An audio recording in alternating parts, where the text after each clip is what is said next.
엄마가 일주일 동안 물도 안 마셨어요? 정말 그런가요? 며느리 수경의 절규는 숨막히는 응급실 공기에 칼날처럼 박혔다. 그녀는 더 이상 평상시처럼 침착하지 못했다. 눈은 동그래졌고 떨리는 손으로 철제 침대 손잡이를 꼭 움켜쥐었다. 시어머니가 누워있는 그곳.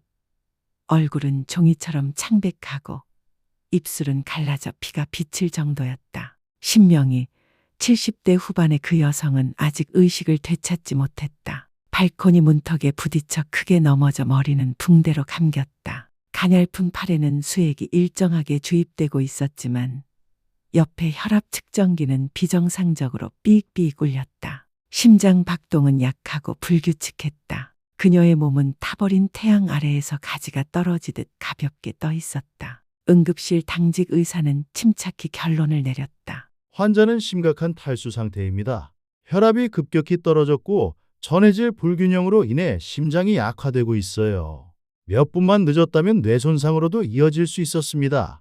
그 말은 천둥처럼 온 가족을 강타했다. 아들 준호는 말문이 막혔다. 그는 고개를 떨군 채 감정을 억누르려 했지만 눈가에 맺힌 눈물은 모든 걸 드러냈다. 그는 맏아들로 평생을 말없이 헌신적으로 자신을 돌봐준 어머니였지만 이제는 그녀의 상태에 대해 거의 모르고 있었다. 손자 지우는 문박대기 의자에 털썩 주저앉아 있었다. 작은 손은 떨렸고 입술을 꽉 다물며 울음을 참았지만 눈물이 멈출 줄 몰랐다. 지우는 할머니가 가장 사랑하는 손주였다. 매일 미역국을 끓여주고 매실차를 타주며 축 늘어진 수건을 접어 등교 준비를 챙겨주곤 했다. 하지만 바로 그 지훈이 할머니를 밤중에 화장실 이용도 못하게 만든 이유였다. 욕실이 손주 방 옆에 있었기에 할머니는 소리를 내어 방해될까 두려워 밤중엔 가지 못했던 것이다. 가족 중 누구도 그녀가 물을 마시지 않았다는 사실을 몰랐다. 거의 일주일 동안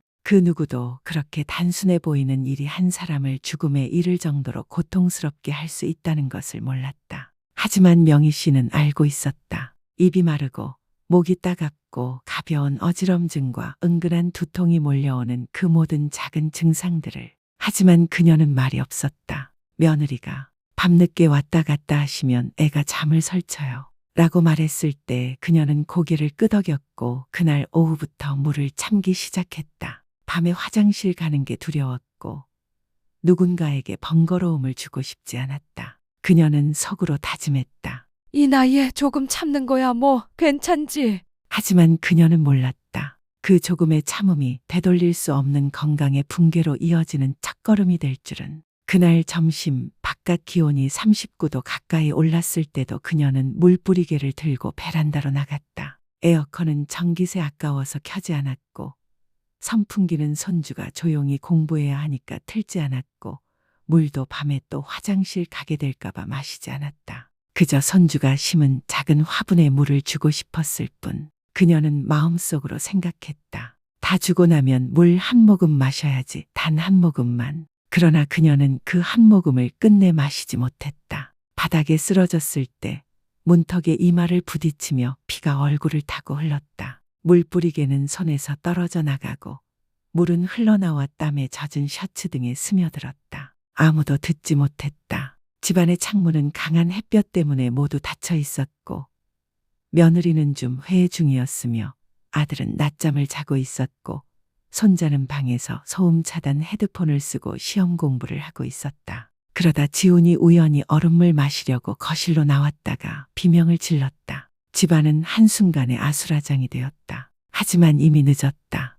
구급차가 도착했을 땐 그녀는 의식이 없었다. 의사가 수액을 연결할 때 그녀의 피부는 이미 차가워져 있었다. 가족 모두가 응급실 앞에서 말없이 기다리며 서 있을 때 아무도 이해할 수 없었다. 왜 그 누구도 눈치채지 못했는지. 엄마가 과거에 안아주고 죽을 끓여주고 손톱을 깎아주고 얼굴을 닦아주던 바로 그 엄마가 단지 물 마시는 걸 참다가 죽어가고 있었다는 사실을. 그리고 가장 가슴 아픈 건 그녀가 쓰러졌다는 사실이 아니다. 그녀가 단지 누군가에게 피해를 줄까봐 조용히 갈증을 참기로 선택했다는 것이다. 신명희 씨는 자신을 돌볼 줄 모르는 사람이 아니었다. 한때 초등학교 교사였고 생활이 반듯하고 식사나 잠 하나 허투루 넘기지 않는 조심스러운 사람이었다. 남편이 세상을 떠난 후 이야기 나눌 사람이라도 있으려고 아들과 함께 살기 시작했지만 시간이 흐를수록 그녀는 점점 더 말보다는 침묵을 배우게 되었다. 처음에는 그녀도 꾸준히 물을 마셨다. 매일 아침 보리차를 직접 우려내 시킨 뒤 하루 종일 조금씩 나눠 마셨다. 하지만 모든 것이 바뀌기 시작한 건 작년 여름, 지훈이 고3이 된 때부터였다. 그날 밤 그녀는 한밤중에 화장실에 갔다. 문이 살짝 소리를 냈고 다음 날 아침 며느리가 말했다. 어머니, 제발요. 지훈이 너무 지쳐 있어요. 밤에 좀 안 다니시면 안 될까요? 부드러운 말투였지만 그 말 한마디에 그녀는 자신이 쓸모없는 존재처럼 느껴졌다. 그날부터 그녀는 저녁 6시 이후로는 물을 줄이기 시작했다. 그러다 4시, 그러다 하루 종일 그녀는 여전히 목말랐다. 하지만 목마름은 참을 수 있다고 그녀는 그렇게 생각했다. 낮 동안에도 그녀는 여전히 집안일을 했다. 밥을 짓고 빨래를 하고 바닥을 닦았다. 한여름의 더위 속에서 땀이 비 오듯 쏟아졌고 중간에 잠깐 쉬고 싶을 때도 있었지만 그녀는 스스로를 탓했다. 내가 쉰다면 며느리가 일하고 와서 또 밥까지 해야 하잖아. 그녀는 에어컨을 켤 엄두도 내지 못했다. 한번 자기 방에 에어컨을 켰다가 그달 전기요금이 오르자 며느리가 조용히 말했다. 이번 달은 너무 더워서 그런가 봐요. 단 한마디. 하지만 그녀는 그 의미를 알아챘다. 그날 이후 그녀는 손부채만 썼다. 물을 참을수록 몸이 점점 약해졌다. 고개를 숙이면 두통이 왔고 손이 떨렸으며 밤에는 심장이 쿵쿵 뛰었다. 하지만 그녀는 말하지 않았다. 한번 아들에게 슬쩍 이야기하자 그는 이렇게 말했다. 엄마 나이도 있으신데 그럴 수 있죠. 괜히 걱정 마세요. 괜히 그 말을 들은 뒤 그녀는 다시는 말하지 않았다. 매일 그녀는 스스로를 다독였다. 조금만 더 참자. 지훈이 시험 끝나면 괜찮아질 거야. 그녀는 손주를 늘 아꼈다. 손주가 밤새 공부하면 대추차를 끓여주고 잠을 설칠까봐 약초 100개를 사다 주었다. 하지만 아무도 몰랐다. 그녀가 자신의 몸과 싸우고 있다는 것을 오직 참는 힘으로. 한 번은 바닥을 닦다가 거의 쓰러질 뻔했다. 바닥에 주저앉아 이마에 손을 대보니 화끈거렸다. 하지만 그녀는 속으로만 말했다. 소란 피우지 말자. 아무도 보지 못하게. 그녀는 번거롭고 싶지 않았다. 짐이 되고 싶지 않았다. 아무도 그녀에게 물을 참으라고 한 적은 없다. 아무도 물을 마시지 말라고 한 적도 없다. 하지만 바쁘게 돌아가는 이 집에서 노인이란 존재는 어느새 조용히 사라져야 하는 유리벽 속에 사람이 되어 있었다. 그 일주일 동안 그녀는 하루에 한 컵도 제한되는 물을 마셨다. 그리고 그날 정오 태양이 쏟아지고 베란다 화분들이 시들어가던 시간 그녀는 물뿌리개를 들고 나왔다. 예전처럼 작은 것들을 보살피고 조용히 사랑을 전하려는 습관. 그리고 그 순간 그녀의 몸은 더 이상 버티지 못했다. 그날 밤 병원 대기실은 섬뜩할 정도로 조용했다. 창백한 형광등 불빛이 세 사람의 멍한 얼굴을 비추고 있었다. 며느리 수경, 아들 준호, 그리고 손자 지훈. 세 사람은 서로 말 한마디 없이 앉아 있었다. 어디서부터 말을 꺼내야 할지 아무도 몰랐다. 그들은 방금 평생을 따라다닐지도 모를 말을 들은 참이었다. 노인은 오랜 시간 탈수가 지속되면 신부전이나 저혈압만 생기는 게 아닙니다. 더 무서운 건 도와달라고 말할 힘조차 잃는다는 겁니다. 수경은 여전히 무릎 위에 얼굴을 묻고 있었다. 결혼 후 처음이었다. 이렇게 두려웠던 건 시어머니가 죽을까봐 무서운 게 아니었다. 그녀가 아무 말도 없이 불평도 없이 도움을 청하는 말 한마디 없이 견디고 있었다는 사실이 무서웠다. 자신이 했던 모든 말들, 밤중에 불 켜지 마세요. 여름에 뜨거운 국 끓이지 마세요. 왔다 갔다 하시면 애가 집중 못해요. 그것들이 결국 한 노인의 생명을 조금씩 잘라낸 가위질이었다는 걸 이제서야 깨달았을 뿐. 수경은 아직도 그날을 뚜렷이 기억하고 있다. 어느 겨울날 시어머니가 맨손으로 차가운 물에 설거지를 하고 있는 모습을 보고 짜증 섞인 목소리로 말했다. 어머니, 왜 장갑 안 끼세요? 손 다 트신 거 안 보여요. 그녀는 웃으며 말했다. 장갑 끼면 미끄러워서 힘들어. 지훈이 때문에 너 바쁘잖아. 엄마가 얼른 끝낼게. 그때는 대수롭지 않게 넘겼다. 하지만 지금 수경은 그 순간으로 돌아가 어머니를 의자에 앉히고 물 한 잔을 따라드리며 말하고 싶다. 어머니, 이제 그만하세요. 좀 쉬세요. 준호는 창가에 서서 밤하늘을 멍하니 바라보고 있었다. 그는 어머니가 이렇게 빨리 약해질 거라곤 상상도 못했다. 아버지가 세상을 떠난 후 어머니를 모셔오면서 스스로 효도하고 있다고 여겼다. 하지만 지금에서야 깨달았다. 함께 산다는 것과 돌본다는 것은 전혀 다른 문제라는 걸. 어머니가 차려준 밥을 그는 당연하게 여겼고 화장실 청소를 하시는 걸 보며 미끄러우니 조심하세요 라고만 했을 뿐 한 번도 어머니 힘드세요 라고 묻지 않았다. 그가 어머니에게 마지막으로 선물을 준 건 3년 전 여성의 날이었다. 마사지 오일 하나. 어머니는 이건 엄마가 잘 쓰겠다 라며 웃었지만 정작 그는 언제 어머니와 5분 이상 진지하게 이야기한 적이 있었는지 기억조차 나지 않았다. 그리고 지훈, 할머니가 가장 사랑했던 손자. 차가운 대기실 의자에 웅크리고 앉아있는 18살의 소년. 똑똑하고 착하고 말 잘 듣는 아이였지만 그 작은 할머니가 자신에게서 조금씩 멀어지고 있다는 걸 전혀 몰랐다. 그는 기억했다. 공부하는 책상 옆에 몰래 놓아둔 매실물병, 가방 안에 접어넣어준 물수건. 시험 스트레스로 짜증을 낼 때마다 조용히 방으로 들어가 아무 말 없이 물러났던 할머니의 모습. 그는 장난처럼 말하곤 했다. 할머니 또 물 안 마셨어요. 더운 날에도 잘도 참으시네. 진짜 이상하셔. 하지만 지금 그는 그 말이 얼마나 아팠는지를 깨닫고 속으로 외쳤다. 죄송해요, 할머니. 제발 더는 참지 마세요. 간호사가 환자분이 의식을 되찾으셨어요 라고 말했을 때 세 사람은 다급히 병실로 달려갔다. 어머니는 누운 채 눈을 흐릿하게 뜨고 입술을 움직였다. 무슨 말인지 들리지 않아 수경이 얼굴을 가까이 가져갔고 그녀는 눈을 감고 힘겹게 속삭였다. 미안해. 배 끼쳐서. 단순한 한마디. 하지만 그 한마디에 세 사람은 무너졌다. 엄마가 미안하다고요. 사실은 엄마야말로 용서를 받아야 하는 사람이었는데 그들 각자는 고통스럽고도 뒤늦게 깨달았다. 자신들이 어머니를 사랑하지 않았던 게 아니라 너무 게으른 사랑을 했다는 사실을. 사랑했지만 행동하지 않았다. 사랑했지만 귀 기울이지 않았다. 사랑했지만 노인은 외로움에 익숙해야 하고 잘 참고 견뎌야 하며 눈치껏 살아야 한다고 당연하게 여겼다. 오늘 그들은 어머니를 잃을 뻔했다. 단지 누구도 물 한 잔 따라주지 않았고 아무도 괜찮으세요? 라고 묻지 않았기 때문에 신명희 씨는 병원에 총 9날을 입원했다. 넷째 날 그녀는 침대에서 일어날 수 있었고 7째 날에는 간호사의 도움을 받아 복도를 몇 걸음 걸었다. 그리고 9번째 날 의사는 말했다. 건강은 안정세입니다. 하지만 집에서도 계속 주의 깊게 지켜봐야 합니다. 무리하지 마시고 물은 나눠서 자주 드시고 체온이 너무 오르지 않게 조심하세요.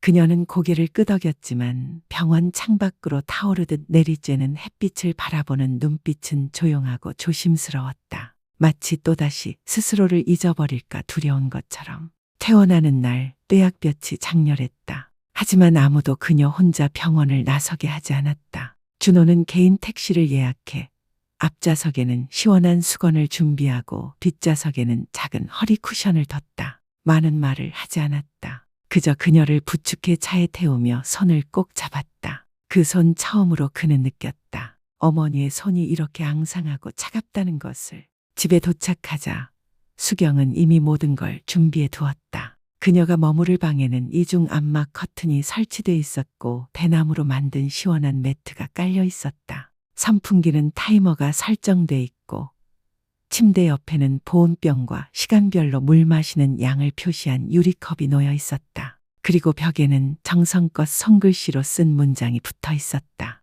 물을 마시는 건 자신을 사랑하는 일입니다. 나를 사랑해야 누군가가 나를 사랑할 수 있어요. 수경은 더 이상 건조한 말투로 물 드세요 라고 하지 않는다. 이젠 가장 작은 일도 직접 실천한다. 매일 아침 10분 더 일찍 일어나 어머니만을 위한 시원한 죽을 끓이고 식사 시간엔 일에 정신 팔리지 않고 어머니 옆에 앉아 미역을 집어주며 묻는다. 입맛에 맞으세요? 좀 맵진 않으세요? 그리고 준호. 수년간 말없이 지내던 아들은 이제 퇴근하면 제일 먼저 이렇게 묻는다. 엄마, 물 드셨어요? 휴대폰에는 알림을 설정해 3시간마다 이렇게 뜬다. 엄마, 물 드셨나요? 누구 시킨 것도 아니다. 그저 그렇게 한다. 한때 엄마를 잃을 뻔했던 그는 이제 그런 사소한 질문 하나가 생명을 지킨다는 걸 안다. 지우는 가장 크게 변했다. 할머니가 퇴원한 후 그는 야간 보충 수업을 그만두고 온라인 수업으로 전환했다. 매일 오후 할머니 곁에 앉아 함께 책을 읽고 학교 이야기를 나눈다. 가끔은 아무 말도 하지 않는다. 그저 둘이 나란히 앉아 각자 물 한 잔씩 마시며 조용히 하지만 따뜻하게 시간을 보낸다. 그는 할머니 방문에 커다란 안내판을 붙였다. 할머니의 수분 보충 스테이션. 그 아래엔 색깔이 다른 컵 3개가 놓여 있고 귀여운 스티커가 붙어 있다. 오전 9시 에너지 컵, 오후 2시 집중력 컵, 밤 8시 사랑 컵. 심지어 지우는 친구들과 함께 집에서 프로젝트를 하기로 했다. 우리 할머니를 위한 물 마시기 알림 앱 만들자. 지우는 앱 이름을 할머니의 하루라고 지었다. 정해진 시간마다 핸드폰에 알림이 뜨고 지훈의 사진과 함께 메시지가 나타난다. 할머니, 우리 같이 한잔해요. 처음엔 명희 씨가 머쓱해하며 사양했다. 괜찮아. 할미가 알아서 할게. 괜히 너희들 신경 쓰이게 하지 마. 하지만 이번엔 수경이 웃으며 넘기지 않았다. 그녀는 어머니의 손을 꼭 잡고 울먹이며 말했다. 엄마, 이젠 아무것도 혼자 하지 마세요. 엄마는 이미 너무 많은 걸 하셨어요.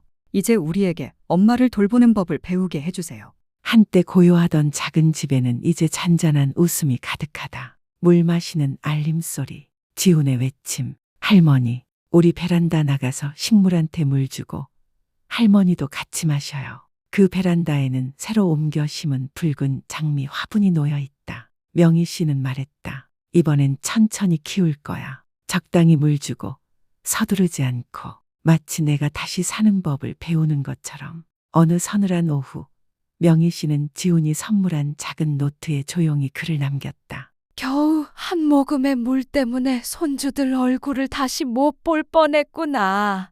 이제는 마셔야지. 물뿐 아니라 이 사랑도 내 마음에 깊이 마셔야지. 펜을 내려놓는 손은 약간 떨렸지만 그 눈빛은 어느 때보다 빛났다. 나는 한때 생각했다. 나도 이젠 늙었다고. 늙은 사람은 조용히 있어야 한다고. 요구하지 않고 민폐 끼치지 않고 작은 일엔 신경 쓰지 않아야 한다고. 밥도 적게, 물도 적게, 말도 적게, 존재감도 적게. 집 한구석에 조용히 웅크리고 자식들이 바쁘다 한가하다 할 때나 존재를 드러내야 한다고.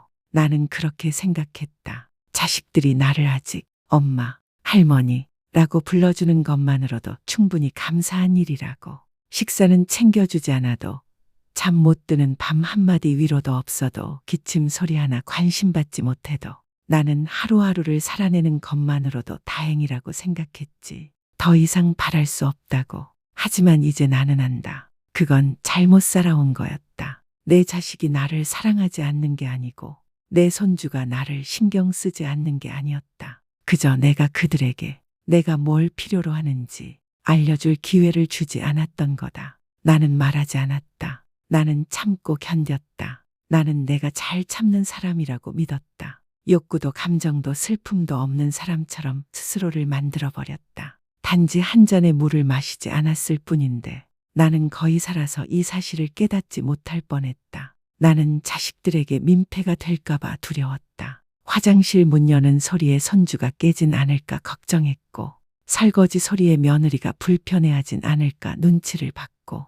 에어컨을 켜면 전기세가 올라갈까 망설였다. 나는 스스로를 조금씩 지워버렸다. 가만히 있는 것이 사랑이라고 착각한 채. 하지만 그 고요함은 내 심장과 폐를 천천히 태우는 불꽃이었다. 나는 쓰러졌다. 그리고 살아있음과 놓쳐버린 삶 사이의 가느다란 경계를 직접 마주했다. 눈을 떴을 때 새 얼굴이 눈앞에 있었다. 아들, 며느리, 손주.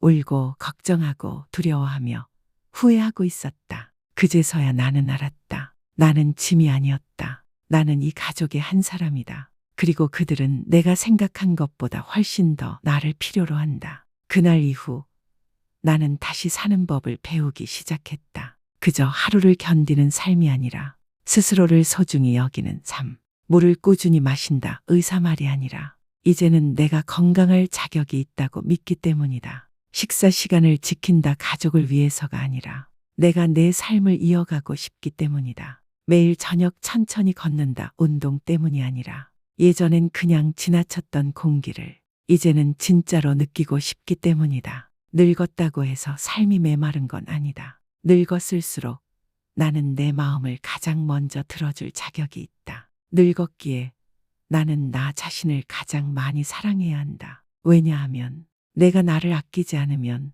누가 내 마음을 알아채 줄 수 있을까? 나는 안다. 이 세상 어딘가엔 나처럼 조용히 숨어버린 많은 어머니와 할머니들이 있다. 자신이 세운 집에서조차 존재를 잊혀진 채 살아가는 이들. 이 글은 원망이 아니다. 이 글은 말하고 싶어서 쓰는 것이다. 우리는 나이 든 사람들도 참는데 능숙해야만 사랑받을 자격이 있는 존재가 아니다. 갈증이 느껴질 땐 말하세요. 피곤할 땐 자식들에게 털어놓으세요. 스스로 약해져도 된다는 걸 자신에게 허락하세요. 그리고 물을 마셔요. 단지 갈증을 해소하기 위해서가 아니라 살아갈 기회, 사랑할 기회, 그리고 사랑받을 기회를 더 오래 지켜내기 위해서요. 검은 배경 위로 문장이 천천히 떠오릅니다. 당신에게 부모님이나 조부모님이 계신다면 오늘 물 충분히 마셨는지 꼭 물어보세요. 이어지는 문장.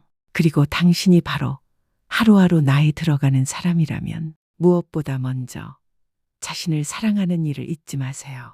만약 명희 할머니의 이야기가 당신 마음을 울렸다면, 만약 당신이 문득 어머니를, 할머니를 혹은 자신의 모습을 떠올렸다면 다음 따뜻한 이야기들을 놓치지 않도록 구독 버튼을 눌러주세요. 그리고 댓글로 당신의 이야기를 들려주세요. 혹시 어머니가 아무 말 없이 조용히 있는 모습을 본 적 있나요? 혹시 할머니께 오늘은 괜찮으세요? 라는 단순한 질문조차 잊고 살진 않으셨나요? 이 이야기가 누군가에게 의미가 있다면 꼭 가족, 친구들과 함께 공유해 주세요. 특히 지금 나이 드신 분과 함께 살고 있는 분들에게요. 때로는 단 하나의 영상, 하나의 이야기만으로도 한 가족 전체를 일깨울 수 있으니까요.